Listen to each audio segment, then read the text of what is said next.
into it. The first, and Steve, are you on? And Matt, Steve Powers and Matt? I'm here. Steve is here. Okay, great. Steve's on, and I saw Matt earlier, so that's good. And I saw Michael. Jumping right in, the efficiency and heat pump campaign is, as we started talking about last meeting, a much more complicated or not as straightforward an initiative as the community solar project. The community solar project, just to remind everyone, is people sign up. They don't have to do anything other than sign up. They don't have to pay anything, and they actually save money. They might even get a little bit of a Amazon gift card as an inducement to do so. So this, on the other hand, requires people to actually look at their house and come up with a custom solution for efficiency or heat pumps or efficient hot water heater, and then to lay out a significant amount of money to make those efficiency upgrades in place. People are doing it on their own because it makes sense, and there are plenty of incentives that are being rolled out or are already there for people to do this. So it's an attractive thing. The question is, how do we promote more people becoming aware of these opportunities and work with the select number to help educate people on the what might be an opportunity for them to save money over time. And it becomes much more complicated than simply talking about community solar. Steve has some thoughts on this, but before we turn to Steve, we did have a call with Christina B, and I'm not sure if Christina's on the call, from the Heat Smart Capital Region organization that the county has agreed to partner with. This organization, just to refresh everyone's memory, and I may have gotten the name wrong, the organization is has already pre-selected NYSERDA approved vendors who are installers. They do energy audits, they install heat pumps and whatnot. And so rather than go through an RFP process with the county, which can take time and energy, we were able to kind of bootstrap onto their pre-approved group. We haven't reached out to these companies directly. We haven't spoken to any of them. Maybe folks have in their own towns, but we haven't as a county to talk about how we might work with them. And the initial thought was we would just work with the website that Christina's organization has, which is intended to really funnel people and educate people and funnel people to the right place if they're interested. So we could then promote the campaign in various ways, and then ultimately funnel people toward our website, which would funnel people to their website or directly to their website, and they would then be connected with a provider that could help them make some decisions and move forward, and we could track that. So if anyone does anything, we can get credit for that installation. We had a call in early December with Christine, a few of us, our little subcommittee, and we looked at the website closely, and we there's a lot of good information there, but it still needs more work, which is work they're engaged in and they're working on now to really make this a coherent path for people.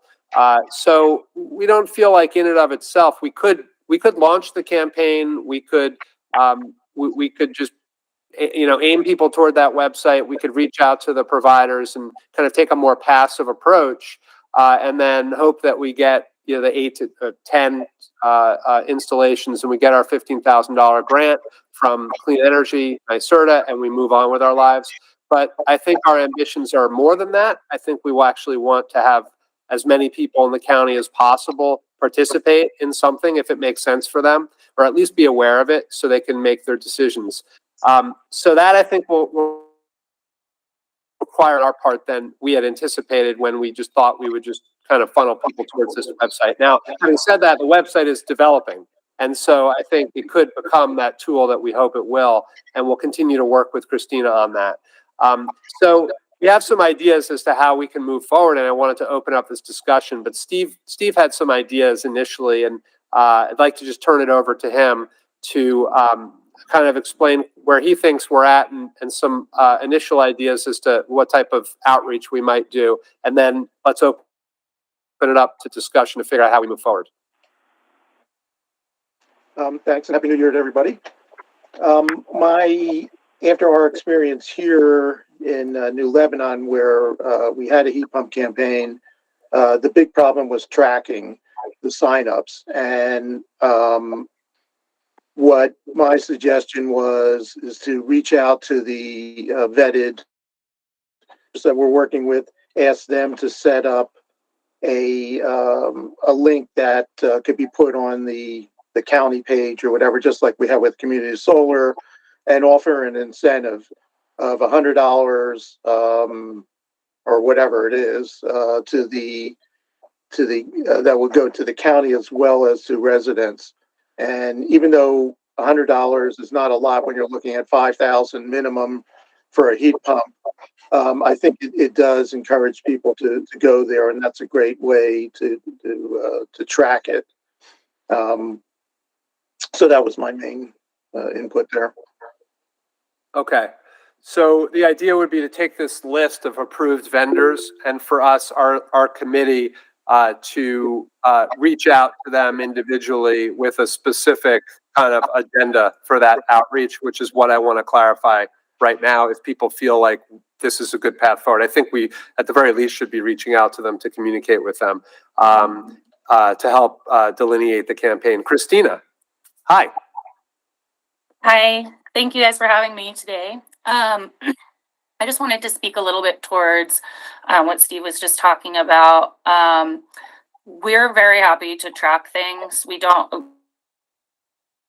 if you want, well, campaign. Is she going in and out? Yeah, Christina, you're heading in and out. Maybe you take your video off temporarily while you're talking, if that helps.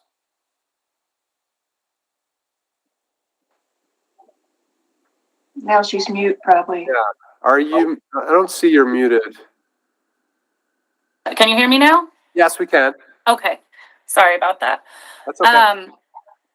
Yeah, so Tara did the Albany County campaign through the Heat Smart Capital Region campaign, and that we just had each of our installers report monthly to Tara. It was really easy to track. She was generous enough to send me her spreadsheets on how she did it, the information needed, etc.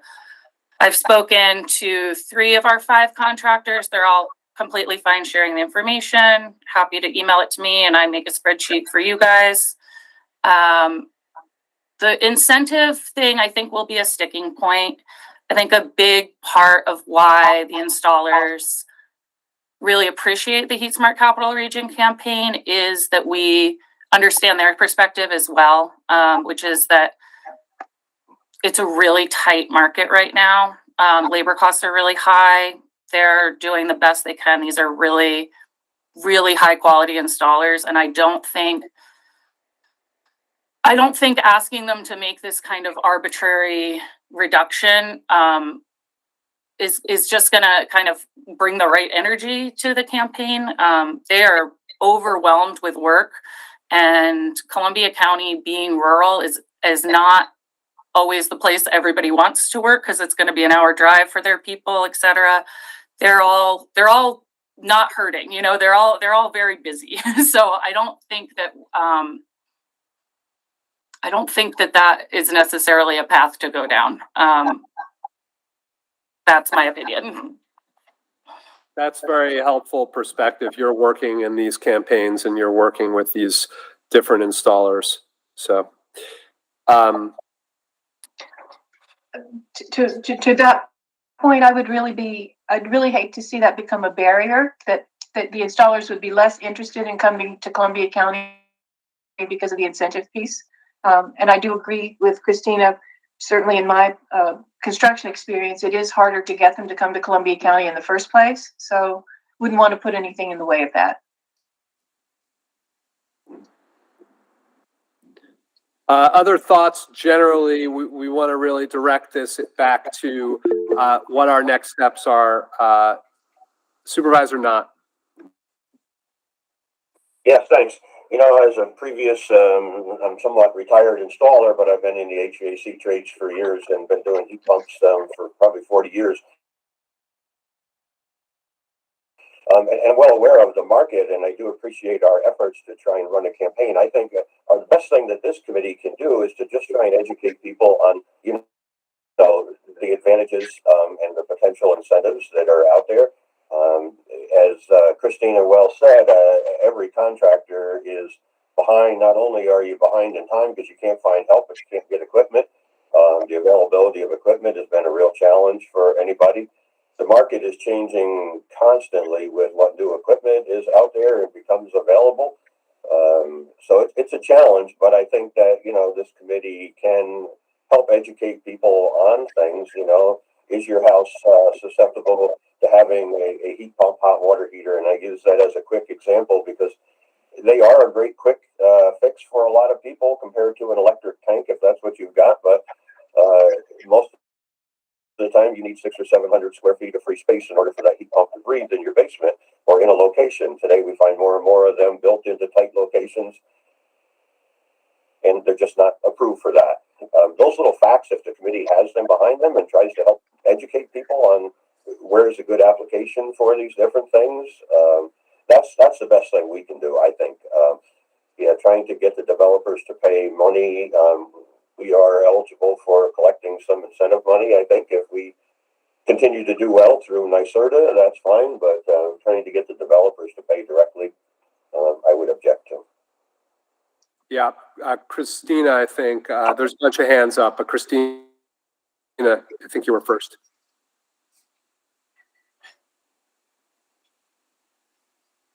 I don't know if you're trying, Christina.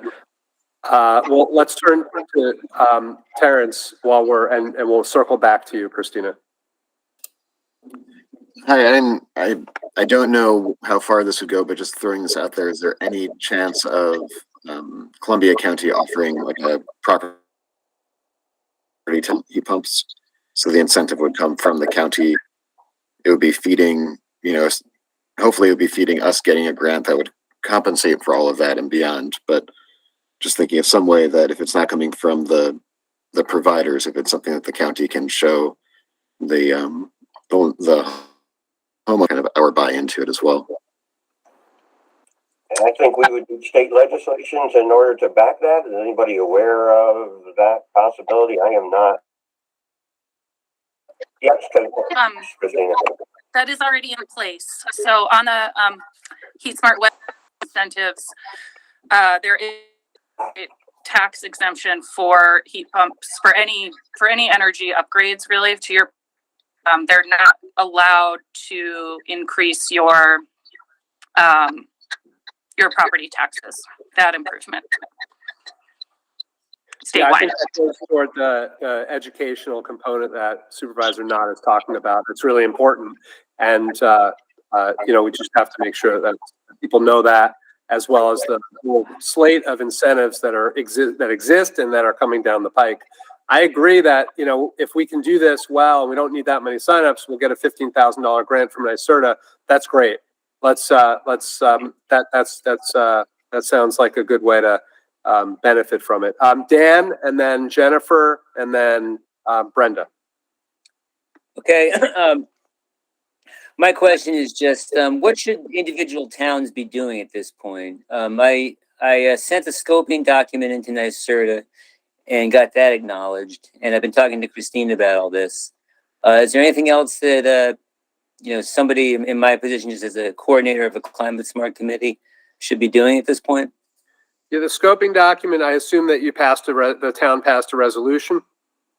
That's a question that Christine and I weren't actually sure about that. Do we need a resolution, a formal resolution, or something? So have the town pass the resolution. I'm like 95% sure that that's what NYSERDA needs, okay. In addition to, and just to kind of update people, Copac, Canaan, Germantown, Kinderhook Village, Town of Chatham, and soon Ancrum will be signed on to this campaign along with the county, and perhaps others. Oh, there you go, Tara. No resolution required. I didn't know that. Wow, that's great. Okay. Yeah, Just the scoping documents needed, no resolution. You can pass a resolution though that does actually support the community supporting the campaign. It helps the town understand what you're doing. So. It's always good to reserve 5% of uncertainty in there. Jennifer. So this is just my ignorance, and actually that last question helped clarify it for me, but what can the Claremont Climate Smart Committee do? And you're saying now that Claremont would need to approve this scoping document, and but then the towns, I'm assuming, ideally would have something on our town website that makes, something prominent that advertises this to anybody that happens to go to those.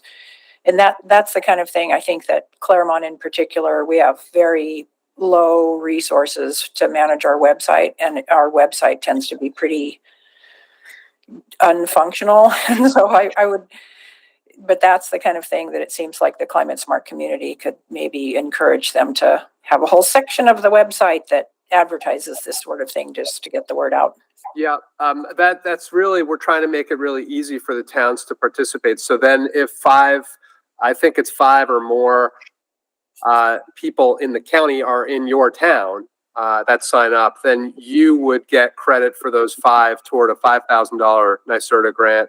And the county would still get credit for those 5 toward its quota for the $15,000 grant. So we get more money into the county, the towns in the county collectively, by basically filing the scoping document. We will send you a template, which is pretty straightforward. And Tara can help with that as well. And then doing some promotion and really directing people toward the county website or the Heat Smart website that Christina runs, or both, as we determine it here. So it shouldn't be a heavy lift.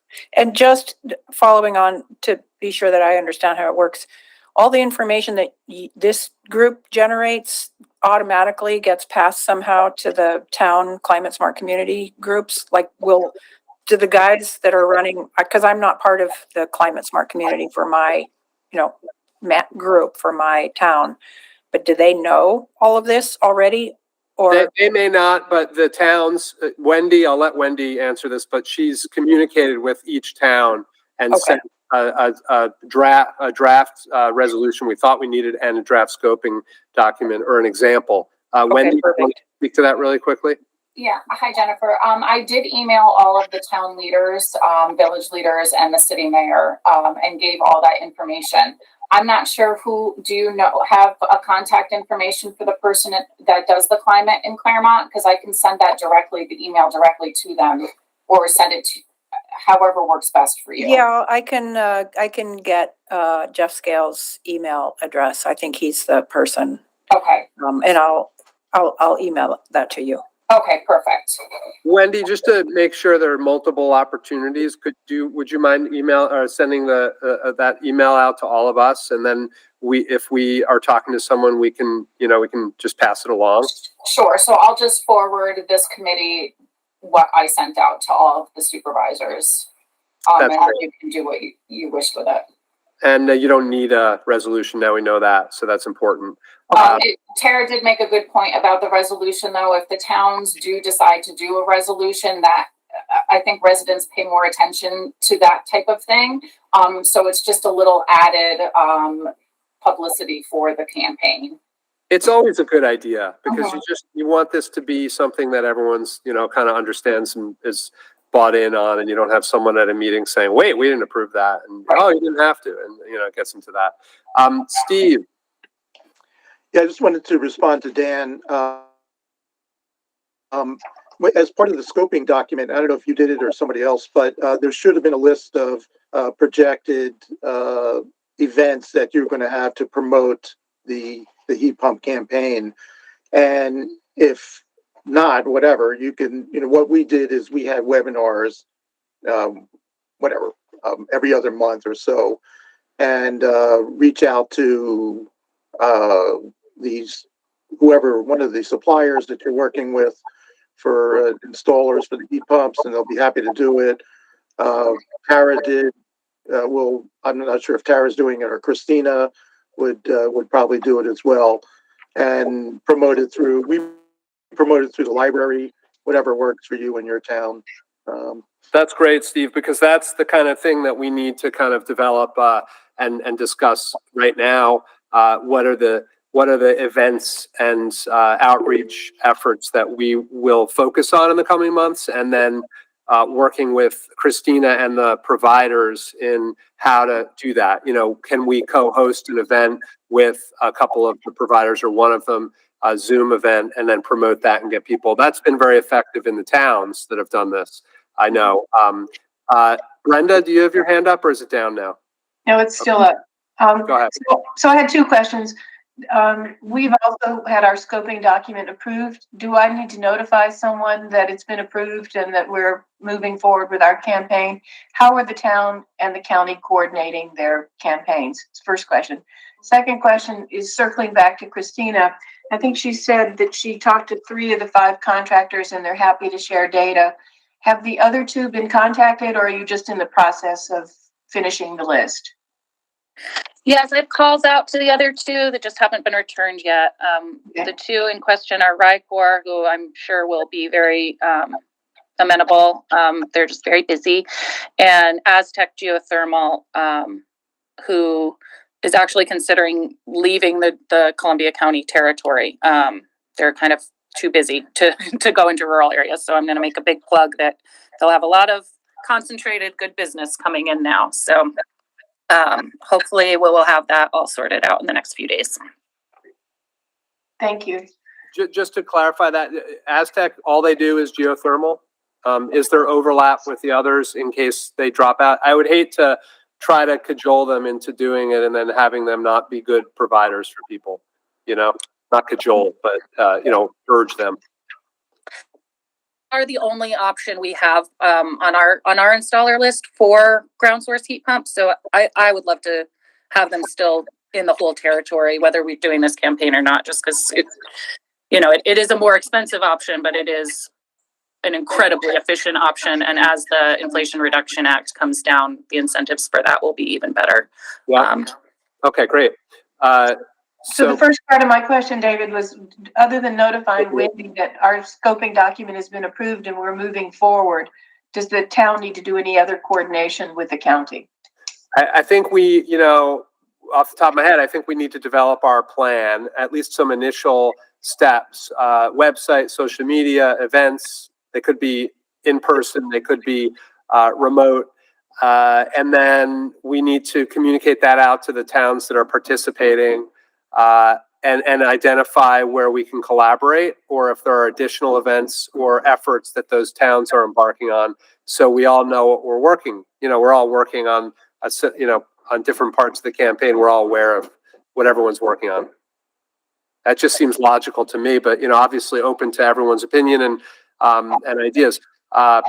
Bill and then Susan. Yes.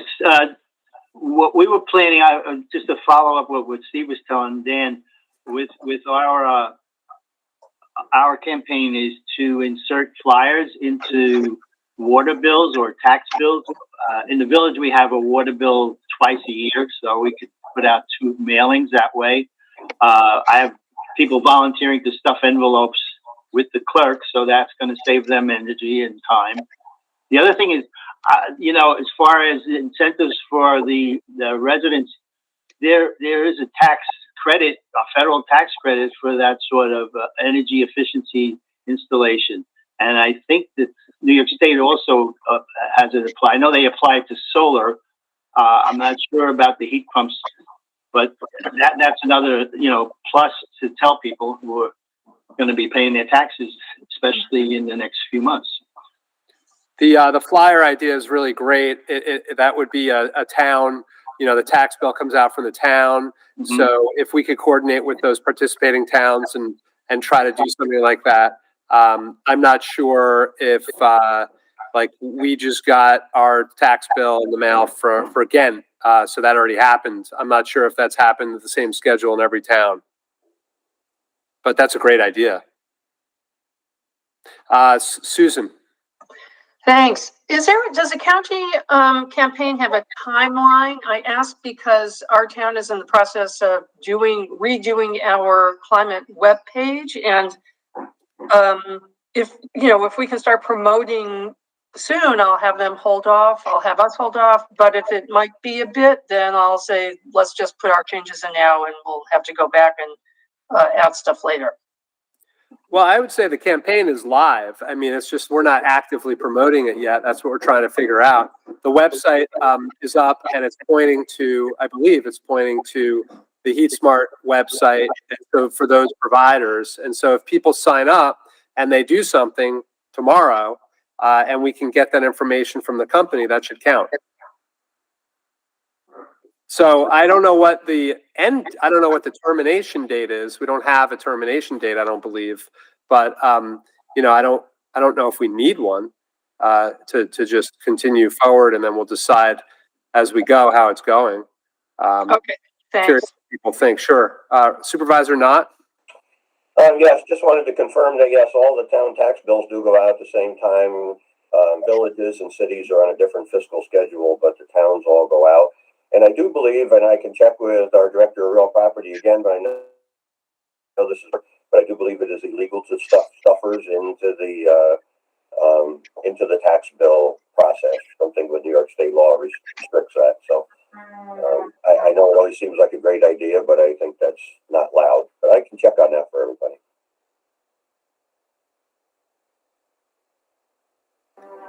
Sorry, there's some work going on here and it's really loud, so I'm trying to mute. I was kind of hoping that Supervisor Knott would carry on a little longer, but so do we have any other comments? We need to identify a path forward. I think we, use the website, our website. We push people to the HeatSmart website. We promote these providers. We could do so passively as we're doing now, but we need some active steps. There could be our little subcommittee can look again at our website and come up with some ideas for additional information. But if other people have ideas looking at it as to what they'd like to see to support their town efforts or in general, please pass them along to us, to me, and I'll make sure that our comment. In addition to that, I think we should reach out to the companies directly just to communicate with someone. Christina, maybe we could do that with you to facilitate, or you can give us a contact so we can figure out how we can work with them to promote this. I know in a couple towns RICOR did some presentations, I think, with some Zoom presentations online, which I think went over well, and we could help promote that if it's coordinated. Social media, I don't think our social media presence is very widespread at the county level or in the towns, but it's something, and we can certainly be promoting it. I don't know if there are other, or if people don't think that any of those are good for some reason. Would you be interested in me creating some sort of physical flyer? We love old-fashioned flyers in Germantown. Let me know if there's printed material you'd like us to create for the county. I think that would be great. We can distribute them in various places. We can distribute them in the towns. Put halls. It's absolutely. That would be very helpful, Christina. So why don't we talk about that? Continue to talk about that and get that figured out. I don't know exactly how many and for exactly what purposes. So if folks have any specific ideas how they might use a flyer, let us know, and we'll include that consideration. If you send a digital file, we can reproduce them for whatever purpose locally. That would be great. Yeah, that's how we'll do it. But if there's any content that you think is really important, let me know. We can send out a draft to folks to look at. Events. Should we defer to the subcommittee to figure out what events to plan? I think that makes the most sense, the best use of people's time at this point, and then we'll get some things on the calendar once we've spoken to the companies. I think it starts with some physical educational meetings or, online or both, and getting a schedule that's, over the next 6 months or so where there's an opportunity for people to learn more, and we can continue to talk it up online and in person to try to get good attendance at those events. It's the 10-2-1 model, right? The sales model. You guys know that, right? 10-2-1. All right, we won't go into that. I second that, David. We'll talk about that in our subcommittee. Great. That was a good half hour spent. Thank you. Very helpful. Unless there's something else, let's move on. David, I'm gonna head off the call, but can you just tell everyone my email address and send that around? So if anyone in the town has questions, that'd be great. Thank you all. Bye. Thank you, Christina. We'll be back in touch. Appreciate it. Thank you. Bye. That's great. I will send her email address again, but it's in the agenda email at the end that I sent out in case you want to grab that. Fast charging infrastructure research. Again, just a quick look back.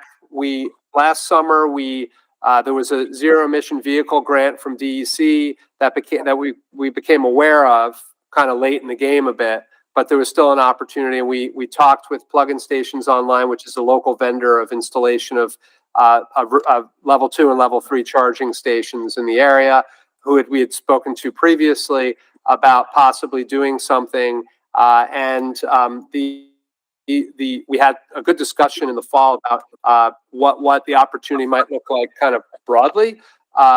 And the costs and the burdens, and some questions were raised around the concerns of liability. This grant program, which is no longer available, but will probably come back or something similar, would have paid for the most, if not all, of the installation costs, plus most, if not all, of a couple of years of operational costs. And the big concern with chargers, especially level 3, which have large potential demand charges for all the power they're using, is if you don't have enough subscribers and enough people that are coming and charging and paying for that power, you can get hit with a liability, and you can end.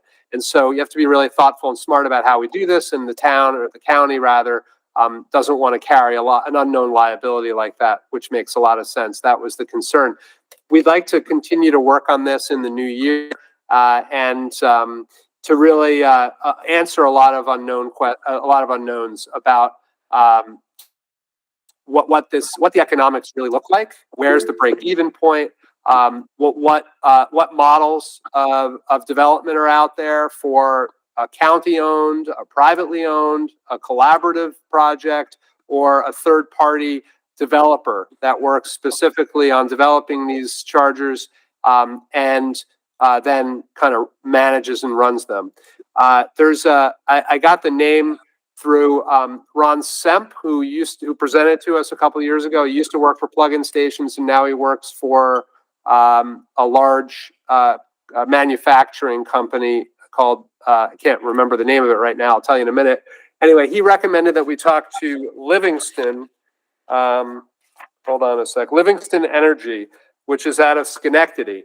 And I'm going to set up a call to talk to them about what they have to offer and whether they can be partners with the county in helping us understand what the opportunities are, so that we're in a position when the grant money, when there is a grant program that comes up, or when there's some sort of funding that's available or we identify, we're really in a confident position that we've understood the issues and we have a good plan, and we can just try to execute that.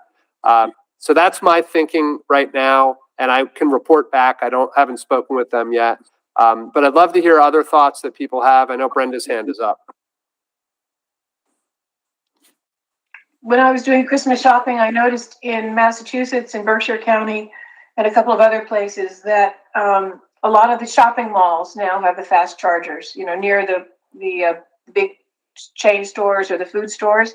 So maybe as one of our tasks, we could identify the developers or owners of shopping centers in our county and talk to them about their interest. And in the event that the incentive program comes back, make sure that they're in touch with that incentive program. Because certainly you'd get the volume at those locations. Yeah, it makes the most sense to have something to do for the half hour it takes to charge fully.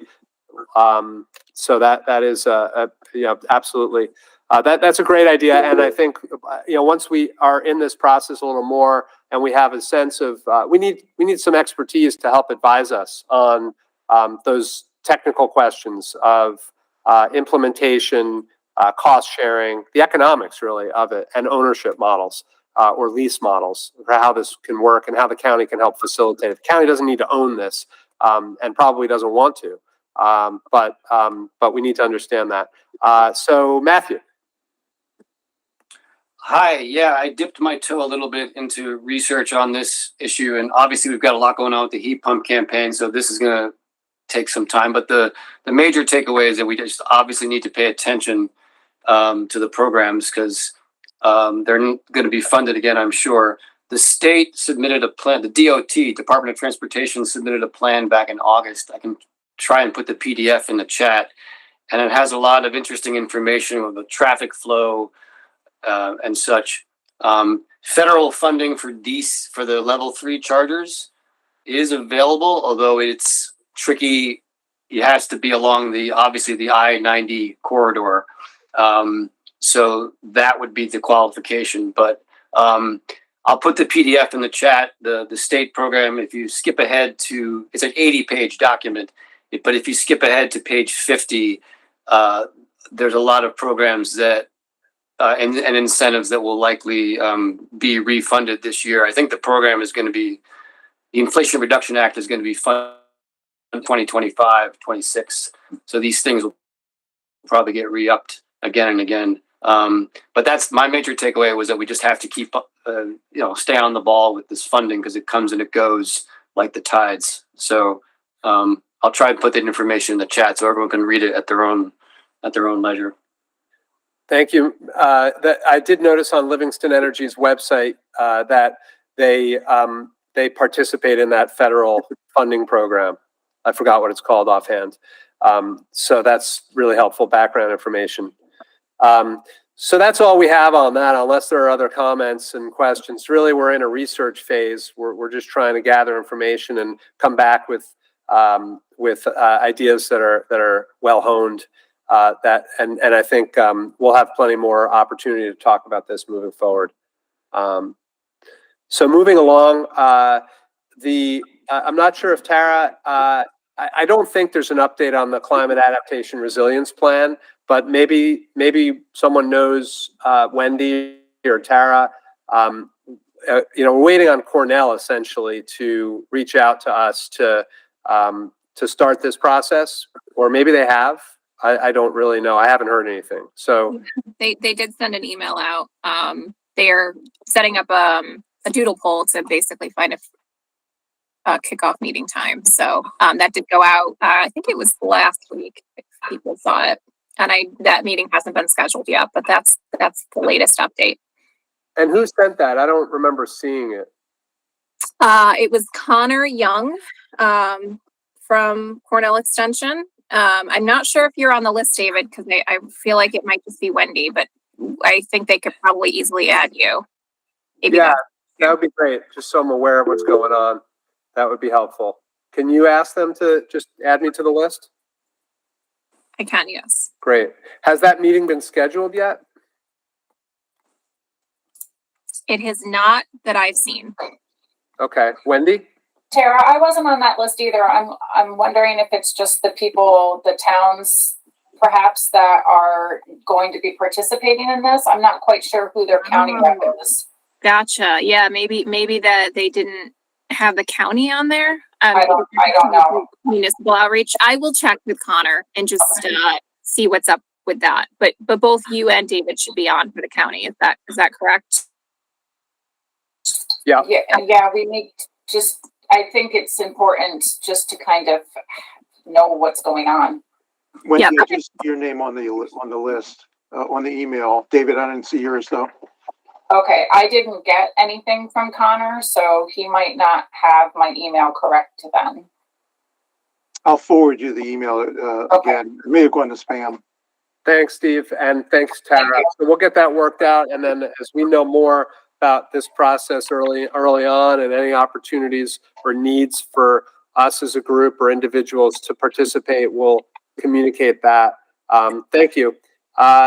There's not much to say on the next few items here, other than the fact that we are, just to remind everyone to kind of, it's like a bookmark. We are, Wendy will be working with government, county government staff to collect information for the government operations greenhouse gas inventory, which we all really appreciate over the course of the year. Again, I don't think there's much to say about it other than we greatly appreciate the effort by staff to do that, collect that information. I will circle back to greenhouse gas inventories and action plans in a minute, but that's really new work, not the existing work. The solar campaign is wrapping up, and Wendy talked about that at the last meeting. So we're following up with the vendors to get final numbers and to invoice them essentially for the incentive that they had offered the county and the towns. Thank you, Wendy, for dealing with that. And then we applied for certification, so that's exciting. That went in this week, and hopefully we'll hear about that sometime in February or March. So those are just the kind of like ongoing business matters. I had one other thing which I wanted to share, which is a conversation I had with eClay. Does everyone know who eClay is? Okay, eClay, which goes by eClay, which is not the best acronym in the world, I have to admit, but they've been around for a long time. It stands for International Council on Local Environmental Initiatives, which is a good name. It captures what they do. They work with governments. They work with over 500 municipalities throughout the country. They're they're a nonprofit. They're the oldest and largest of these kind of groups. It's a network that's committed to climate, waste reduction, natural ecological restoration type projects, and environmental justice with local governments. The reason why I was in touch with them 3 years ago because they're leaders in the area of greenhouse gas inventories that are more involved than some of the, I don't want to use the word cursory because it suggests that it's not valuable, but some of the simpler kind of algorithmic approaches to just calculating a snapshot inventory. They have a software system and a platform for really doing a more robust analysis, right? And they're a membership organization, and their members get for an annual. The members are municipalities, not individuals, and they get access to the software and they get training. For additional cost, they can actually work to help implement these greenhouse gas inventories and action plans. The reason why I'm bringing all this up is we have, as we get beyond the government operations, we can look more broadly to the community and our overall Columbia County greenhouse gas inventory and development of a countywide, in conjunction with the towns, countywide action plan. And that is where we need to go. That's where the Climate Smart program directs us to go. And it allows us to coordinate and prioritize why we're working on different actions.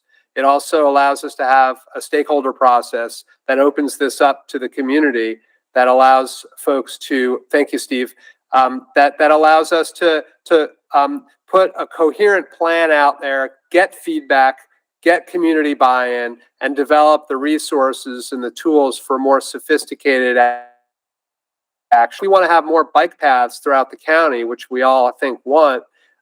We can work with the existing groups like the Hudson Valley Rail Trails, a planning grant for my neck of the woods up here, which we're really excited about. And we can, but we might be able to bring some of the resources and energy from our task force and some of the grant programs to help expedite that and other types of bike paths. That could be one of 20 actions or 30 actions in our action plan. And so this is long-term planning, and it starts with a baseline that's comprehensive, and that's the inventory.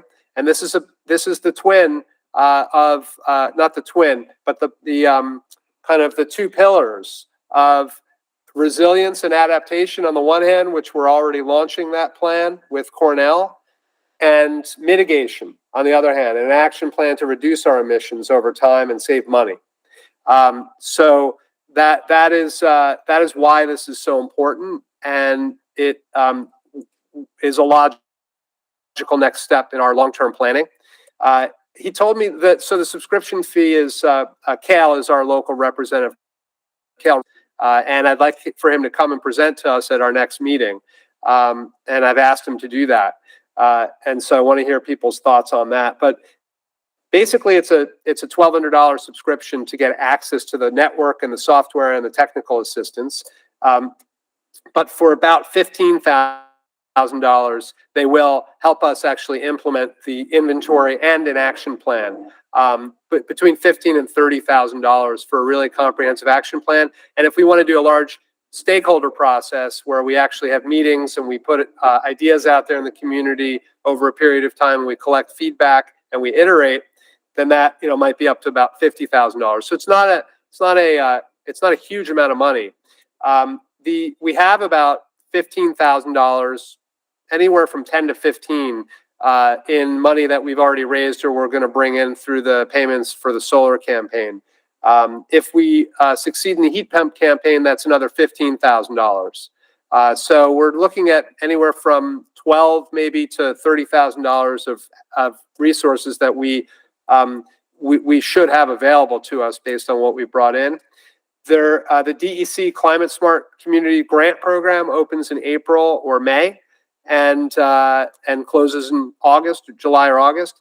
And this is one of the actions they will fund, and it's a 50% match.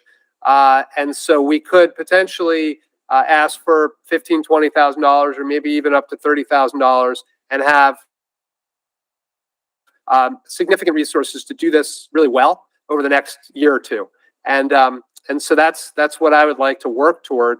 I think it's really an important priority for us, and it will help to frame the work we're doing and rationalize why we choose to work on certain things and prioritize certain things.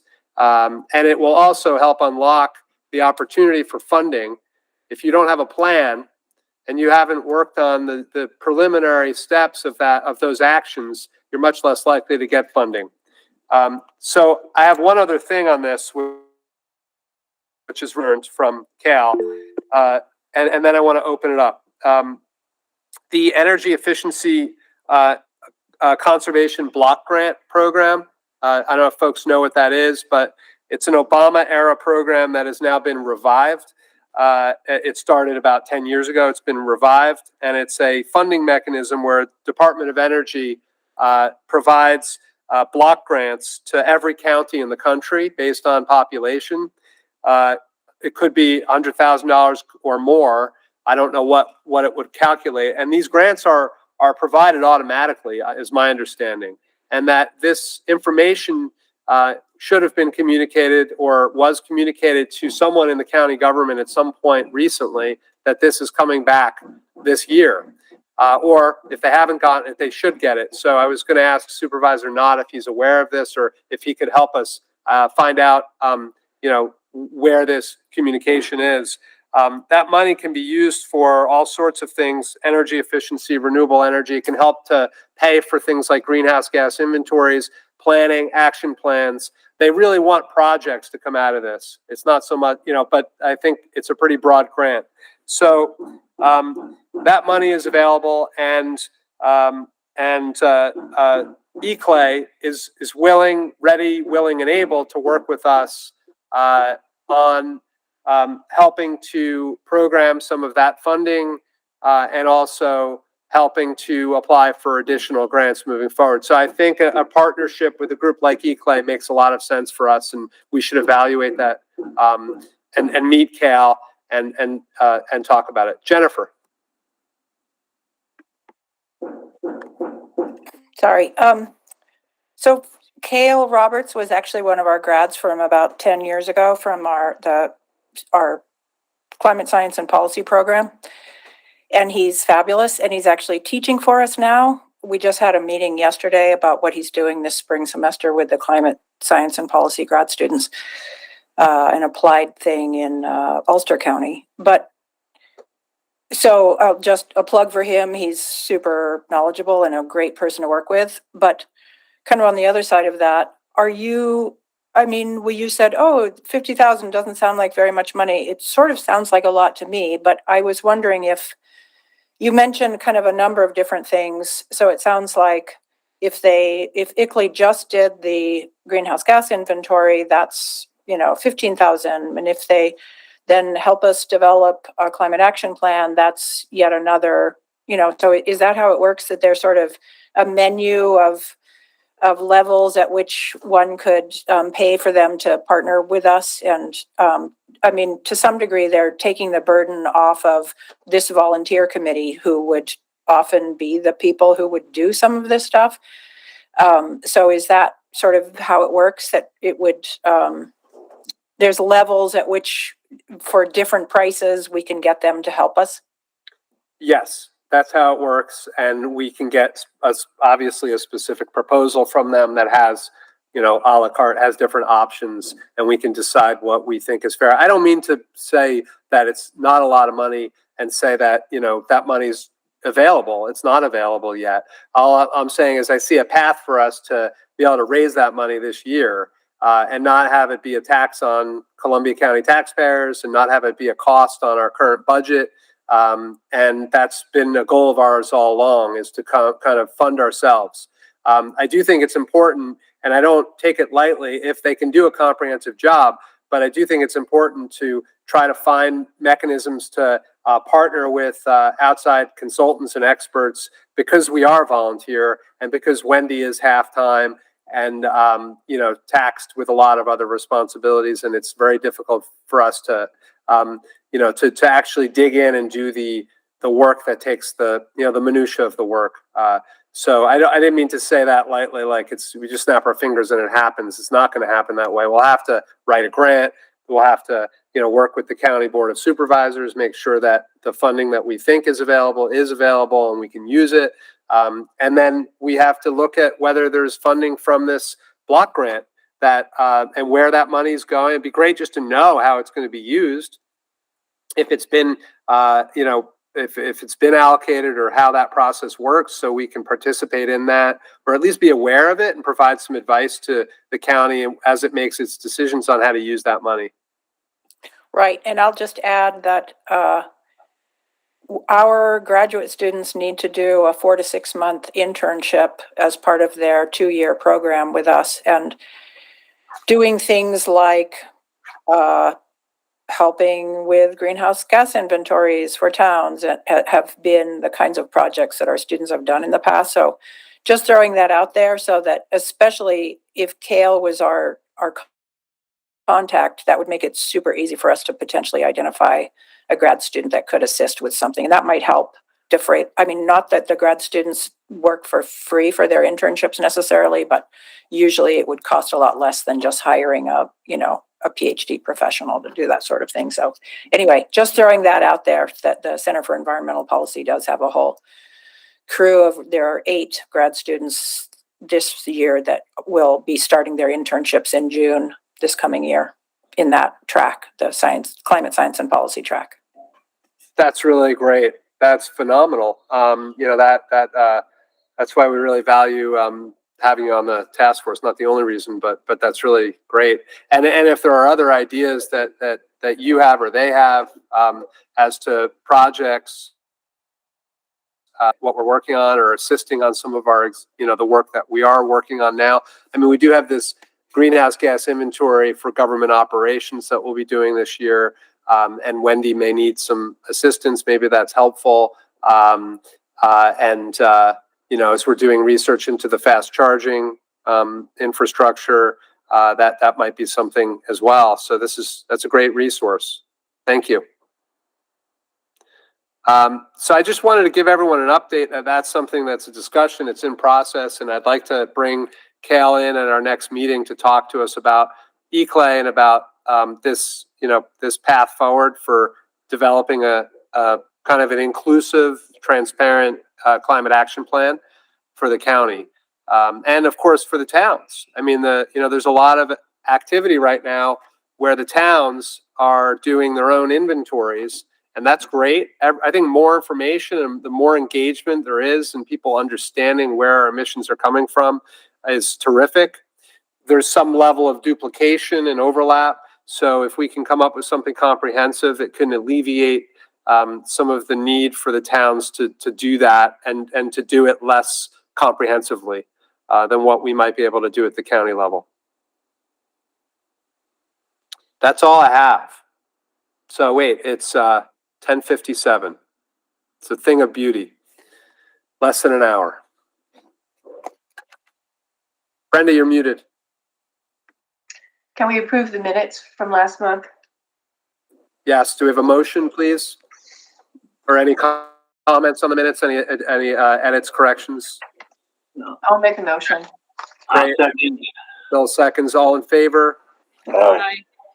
Any opposed? Please speak up. Nope. Thank you. Minutes approved. It's still 10:57. Thank you all. We'll follow up. We'll see you in a month, and a bunch of us will be doing some work in the meantime. Please don't be shy if you've got anything that we missed or any ideas or anything else that you want to bring to everyone's attention. Thank you all for joining us on a Thursday morning, and Happy New Year.